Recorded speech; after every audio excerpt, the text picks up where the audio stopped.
organic, unpredictable, unknown, lovely, beautiful, a sense of fulfillment.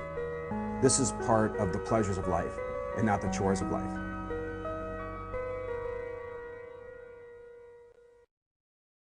Thanks for tuning in to your latest edition of Daily Iowan TV, your television news, sports, and weather source for the Daily Iowan.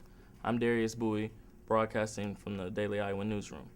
News details have emerged in the April death of an Iowa City toddler. According to a news release sent out Sunday, a medical examination of the 20-month-old showed that he had broken ribs, bruises on his head, face, back, and stomach, as well as various forms of internal bleeding. The child's mother, 18-year-old Mariah Beldarius, and her boyfriend, 20-year-old Jorge Perez, are both being held in Johnson County Jail on $200,000 and $500,000 bails, respectively.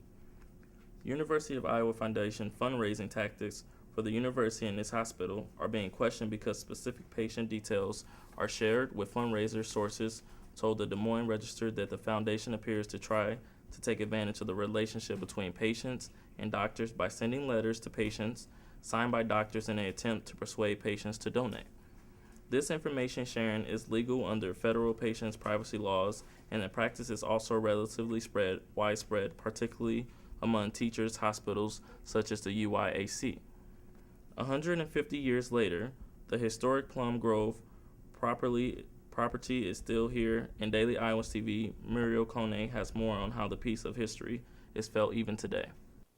Plum Grove is mostly known as the home of the first territorial governor of Iowa, Robert Lucas, but his wife's vegetable and flower gardens is an attractive sight for most visitors. We clean the gardens out, and we have a compost pile where we put all of the debris that we can take from the gardens, and then subsequent Saturday we would start planting, and we come and we water. That's what I'm doing here today, is watering. And even though today is Ellen's first official day as a volunteer, it did not keep some folks out.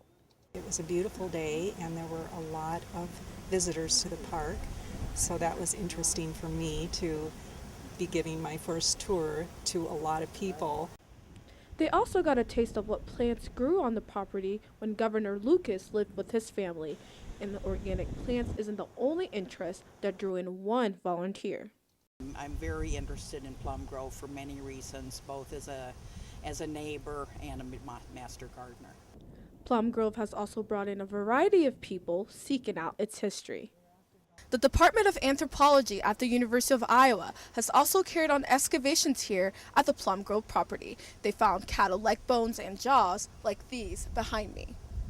So whether you're in the mood for a little bit of history or some gardening advice, Plum Grove is not a bad idea. Muriel Kone, Daily Iowan TV. And now a quick look for sports. Tryouts for the 2012 Primetime and Game Time Leagues took place in the Fieldhouse on the University of Iowa campus on Sunday night. The women's tryouts took place first 6:30, followed by the men at 8.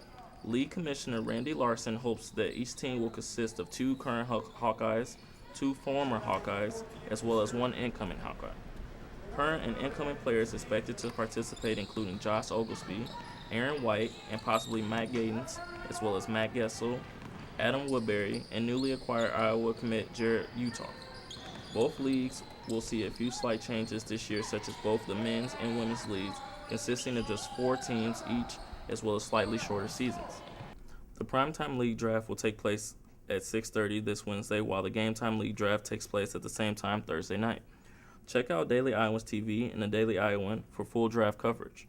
The 2012 NCAA Outdoor Track and Field Championships in Des Moines concluded this Saturday. The Hawkeye men's teams finished competition tied for third place with 12 points. The Gators of Florida won the men's competition, edging LSU just by 2 points, while LSU won the women's competition, crushing second-place Oregon by 14.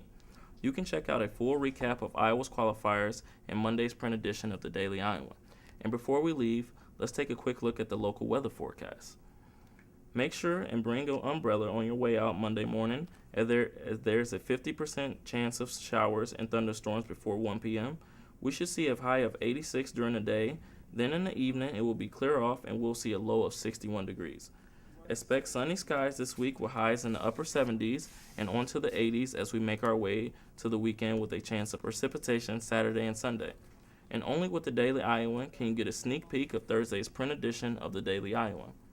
Read about an Iowa City program that trains children as young as 8 about the fundamentals of aviation. And in sports, read a feature about 4 seniors of Iowa's track and team and the individual journeys of the championship. That's your latest edition of the Daily Iowan TV. You can check us out anytime online at thedailyiowan.com. Thanks for watching and have a great night.